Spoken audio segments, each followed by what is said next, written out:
जय हिंद साथियों, आप लोग कैसे हैं? उम्मीद करता हूं कि आप लोग बहुत ही बढ़िया होंगे। ठीक है। और आप लोग 2025 की बोर्ड परीक्षा की तैयारी एकदम बेहतरीन ढंग से करते रहिए, किसी भी तरह का दिक्कत नहीं होगा। ठीक है।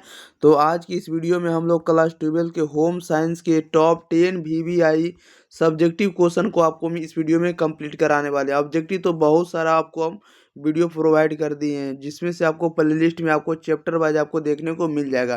क्लास 12th का और क्लास 10th का सभी का वीडियो आपको प्रोवाइड कर दिए हैं, साइंस हो या आर्ट्स हो, दोनों तरह के वीडियो है। ठीक है। तो आप लोग जाकर जरूर देख लीजिएगा, किसी भी तरह का दिक्कत नहीं होने देंगे हम आप लोगों के बीच। ओके। और वायरल क्वेश्चन पेपर का आंसर भी हम आपको इस चैनल पर आपको अपलोड करेंगे, और आपको इस चैनल के साथ जुड़ जाना। और अगर आप लोग अपने भाई बहन के पास इस वीडियो को शेयर नहीं किए तो शेयर कर दिएगा। चैनल को सब्सक्राइब नहीं किए तो चैनल को भी आप लोग जरूर सब्सक्राइब कर लीजिएगा। ओके। चलिए तो स्टार्ट करते हैं। आप लोग शुरू से अंत तक बने रहिएगा। इस वीडियो में ही आपको सभी क्वेश्चन याद करवा देंगे, 10 के 10 सभी सब्जेक्टिव क्वेश्चन। और यहाँ से आपको 100% देखने को मिलेगा। ये जो है ना होम साइंस का, होम साइंस यानी गृह विज्ञान को जो आपको सब्जेक्टिव को करवा रहे, ये सेम आपको बायोलॉजी से मिलता जुलता आपको क्वेश्चन आता है। ठीक है। इसलिए आपको टेंशन नहीं लेना, और जिनको नहीं समझ में आ रहा है उनको भी समझ में आएगा। ओके। कह रहा है कि पहला नंबर क्वेश्चन में कि किशोरावस्था क्या है। कहेगा कि किशोरावस्था क्या है, या किशोरावस्था से आप क्या समझते हैं, या किशोरावस्था के बारे में 5 शब्दों में या 5 वाक्यों में लिखें। तो लिखिएगा कि किशोरावस्था 10 से 15 वर्ष की अवस्था को कहा जाता है। किशोरावस्था जो है 10 से 15 वर्ष की अवस्था को कहा जाता है। इसमें बच्चे किशोर होते हैं, इसमें बच्चे की क्या होते हैं, किशोर हो जाते हैं। और उनमें द्वितीय यौन लक्षण उत्पन्न होते हैं। हार्मोन के प्रभाव से लड़कियों लड़कियों के स्तन में उभार तथा आवाज़ पतली हो जाती है, बल्कि बल्कि कह सकते हैं लड़कों की आवाज़ भारी हो जाती है। कहने मतलब कि किशोरावस्था होगा, तो किशोरावस्था जब भी होगा तो 10 से 15 वर्ष की अवस्था को ही किशोरावस्था कहा जाता है। और इसमें जो होते हैं बच्चे किशोर हो जाते हैं।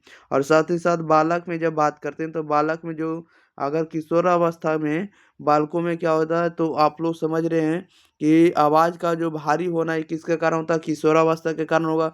लड़कियों का जो स्तन होता है, लड़कियों का स्तन ऊंचा हो जाता है या तो उभार आ जाता है, ये भी आपको किशोरावस्था के कारण ही होता है। ये होता है आपको द्वितीय यौन लक्षण के कारण होते हैं। और ये किसके कारण सबसे ज़्यादा होते हैं, तो हार्मोनल चेंजिंग के कारण होता है। यानी हार्मोन चेंजिंग के कारण से ये देखने को मिलता है। अगर हार्मोन चेंज होगा, हार्मोन अगर परिवर्तन होगा, हार्मोन का प्रभाव होगा, तो आपको लड़कियों की जो आवाज़ होती है, लड़कियों का आवाज़ जो होती है, बालिकाओं की जो आवाज़ होती है, ये पतली हो जाती है। ओके। इस बात को आपको याद रखना है। चलिए क्वेश्चन नंबर 2 लेते हैं, आपको याद हो गया होगा। क्वेश्चन नंबर 2 में कह रहा है कि बच्चों की वैकल्पिक देख रेख से आप क्या समझते हैं। बच्चों की वैकल्पिक देख रेख से आप क्या समझते हैं। तब वैकल्पिक देख रेख से अभिप्राय है कि माता पिता की अनुपस्थिति में बच्चों की उचित देखभाल के लिए विकल्प का चुनाव करना। यूँ तो बच्चे की देखभाल करने का प्रथम दायित्व उसके माता पिता का है, परंतु कई बार ऐसी परिस्थितियां आ जाती है कि जब उनकी देखभाल के लिए वैकल्पिक साधन ढूंढने पड़ते हैं। वैकल्पिक साधन परिवार हो सकते हैं, भाई बहन हो सकते हैं, दादा दादी, नाना नानी, पड़ोसी पड़ोसी हो सकते हैं, या तो कोई भी आपको आया हुआ पड़ोसी हो सकते हैं, कोई भी परिवार हो सकते हैं। ये हो जाता है बच्चों की देख रेख किससे संबंधित। अगर बच्चों की वैकल्पिक देख रेख से आप क्या समझते हैं, तो इसके बारे में लिखिएगा कि बच्चों की देख रेख से अभिप्राय यह होता है कि माता पिता की अनुपस्थिति में बच्चों की उचित देखभाल के लिए विकल्प का चयन करना आवश्यक होता है, विकल्प का चुनाव करना आवश्यक है। यूँ तो हम कहें कि बच्चों का जो देखभाल होता है, ये पराया उनके माता पिता का ही फर्ज होता है, माता पिता का ही दायित्व होता है। परंतु कई बार ऐसे होते हैं या ऐसी परिस्थितियाँ आ जाती है जिनमें से उनकी देखभाल के लिए वैकल्पिक रूप से हम लोग साधन साधन को ढूंढने लग जाते हैं।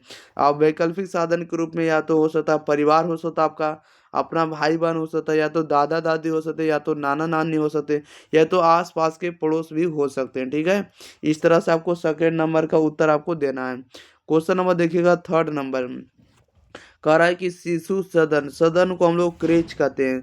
शिशु सदन क्या है, या शिशु सदन से आप क्या समझते हैं। तो शिशु सदन एक ऐसा सुरक्षित स्थान है जहां बच्चे को सही देख रेख में तब तक छोड़ा जाता है या छोड़ा जा सकता है जब तक माता पिता काम में व्यस्त हो। यह एक आवासीय देखभाल केंद्र है, इसमें 3 साल की आयु तक के बच्चों को रखा जाता है। यानी शिशु सदन या शिशु क्रेच क्या है?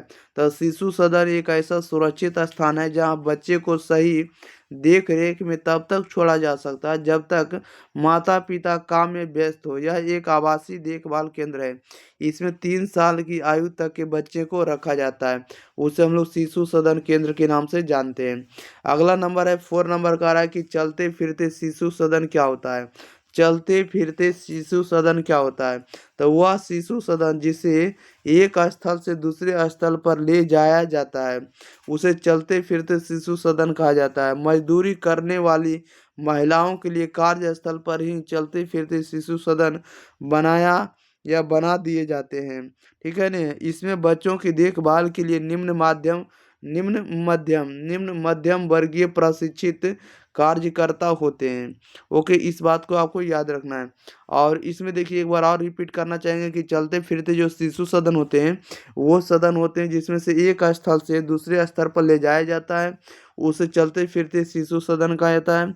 जो भी मजदूरी करने वाली महिलाओं उनके लिए एक कार्यस्थल पर चलते फिरते शिशु सदन को ही आपको बना दिए जाते हैं।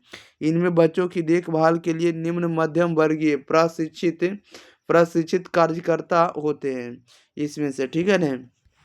चलिए क्वेश्चन नंबर हम लोग लेते हैं 5 नंबर में। कह रहा है कि समेकित बाल विकास योजना या तो कहेंगे कि ICSD या आई क्या है, तो ICDS क्या है? समेकित बाल विकास को इसका आपको शॉर्ट में लिखा हुआ है। तो समेकित बाल विकास योजना का या समेकित बाल विकास से आप क्या समझते हैं? तो समेकित बाल विकास योजना 2 अक्टूबर 1975 में 33 ब्लॉक में प्रायोजित आधार पर प्रारंभ की गई थी। समेकित बाल विकास जो है 2 अक्टूबर 1975 में लागू हुआ था और ये आपको 33 ब्लॉक में देखने को मिला था। ठीक है?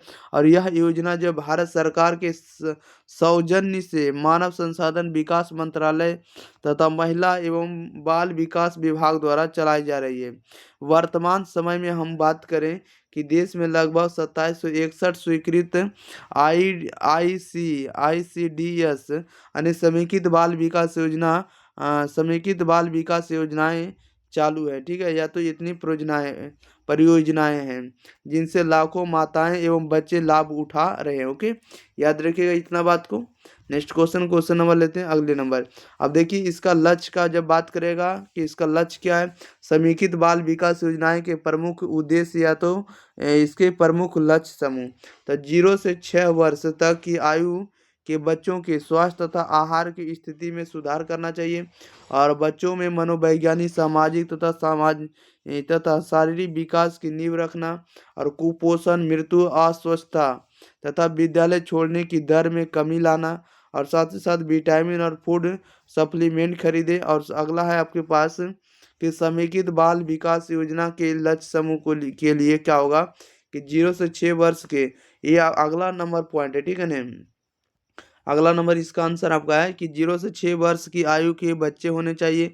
गर्भवती स्त्रियों को रखा जा सकता है और 15 से 40 वर्ष की आयु की महिलाओं को इसमें रखा जाता है। इसमें 3 ही तरह के बच्चों को रखा जाएगा, 3 ही तरह के आपको व्यक्ति को या महिलाओं को रखा जाएगा।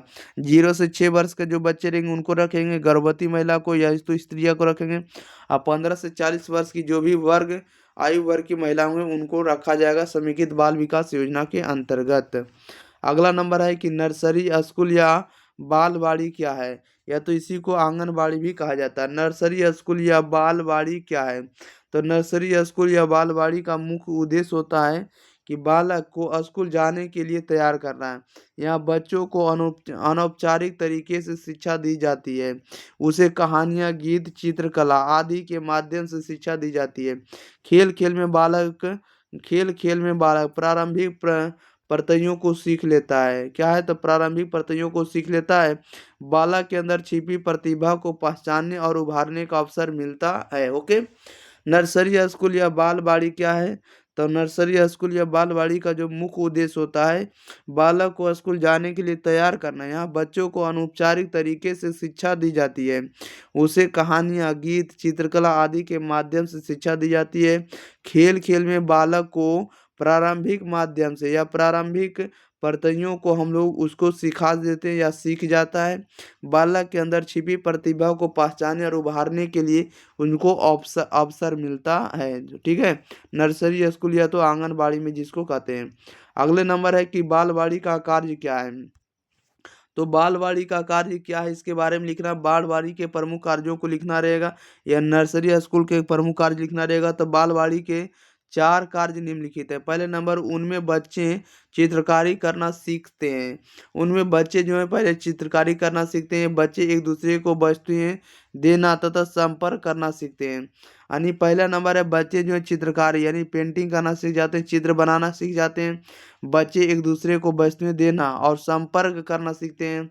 उन स्थानों का वातावरण, बच्चों में भाषा का विकास होता है। यानी जिस स्थानों पर बच्चे रह रहे हैं, पर्यावरण में रह रहे हैं, वैसे जगह पर बच्चों का क्या हो जाता है, भाषा का विकास होता है। उनमें बच्चे विभिन्न आकृतियों और रंगों को पहचानना सीख जाते हैं। यानी बालवाड़ी में, ठीक है, इनका 4 ही कार्य है। चलिए क्वेश्चन नंबर हम लोग 8 नंबर लेते हैं। 8 नंबर में कह रहा है कि गर्भवती माता क्या है। गर्भवती माता क्या है, तो लिखिएगा वैसी स्त्रियां जिनका मासिक धर्म बंद हो जाए। वैसी स्त्रियां या वैसी महिलाएं जिनका मासिक धर्म जो है बंद हो जाए, ठीक है, उसे उल्टी होने लगे, बार बार मूत्र त्याग करे एवं उसके स्तनों के आकार में परिवर्तन होने लगे, तो ये गर्भवती माता कहलाती है। गर्भवती माता क्या, तो वे स्त्रियां या वे महिलाएं जिनका मासिक धर्म बंद हो जाए, उसे उल्टी होने लगे, बार बार मूत्र त्याग करे एवं उसके स्तनों के आकार में परिवर्तन होने लगे, तो वैसी माताओं को हम लोग क्या कहेंगे, तो गर्भवती माता कहेंगे, pregnant mother. Next question number देखिएगा 9 नंबर की ओर। 9 नंबर में कह रहा है कि मानकीकरण क्या है। मानकीकरण क्या है, मानकीकरण से आप क्या समझते हैं। तो मानकीकरण वह प्रणाली है जिसके द्वारा विभिन्न वस्तुओं के स्तर को नियंत्रित किया जा सकता है, कंट्रोल किया जाता है तथा स्तर को बनाए रखने के लिए न्यूनतम आवश्यकताओं को परिभाषित किया जाता है, उसे मानकीकरण कहते हैं। मानकीकरण वह प्रणाली होता है, वह सिस्टम होता है जिसके द्वारा विभिन्न वस्तुओं के स्तर को, लेयर को या तो लेवल को कंट्रोल किया जाता है तथा स्तर को बनाए रखने के लिए न्यूनतम यानी मिनिमम आवश्यकताओं को परिभाषित किया जाता है, डिफाइन किया जाता है, उसे मानकीकरण कहते हैं। अगला नंबर क्वेश्चन आप लोगों के बीच है, क्या है कि अमानवीय संसाधन क्या है।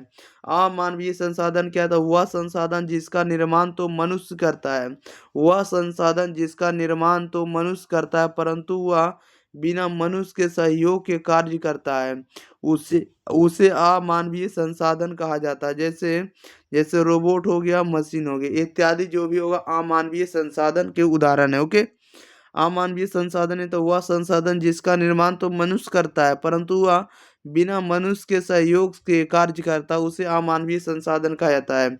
जैसे रोबोट हो गया और जितने सारी मशीन है सभी आपको अमानवीय संसाधन में आएंगे। ओके, चलिए तो इसमें भी आपको 10 सब्जेक्टिव आपको क्वेश्चन था VVI, उसको हम याद करवा दिए जो कि 2025 की बोर्ड परीक्षा में इंपॉर्टेंट आने वाला, और यहाँ पे से आपको 100% VVI ऑब्जेक्टिव लड़ने वाला। ठीक है, तो आप लोग, अगर आप लोग को वीडियो कैसा लगा आप लोग कमेंट बॉक्स में जरूर बताएंगे, और एक बार अपने भाई बहन के पास जरूर वीडियो को शेयर कर देंगे, और चैनल को सब्सक्राइब नहीं किया तो चैनल को भी सब्सक्राइब कर देंगे। ठीक है, और अगर आप लोग का कुछ भी मत रहता है, कुछ भी अगर आप लोग बताना चाहेंगे तो कमेंट बॉक्स के माध्यम से लिखकर हमें बता सकते हैं, ताकि हम अगले वीडियो में हम आपको उसका रिप्लाई दे सकें। ओके, मिलते हैं अगले वीडियो के साथ, तब तक के लिए thank you for watching this video, धन्यवाद।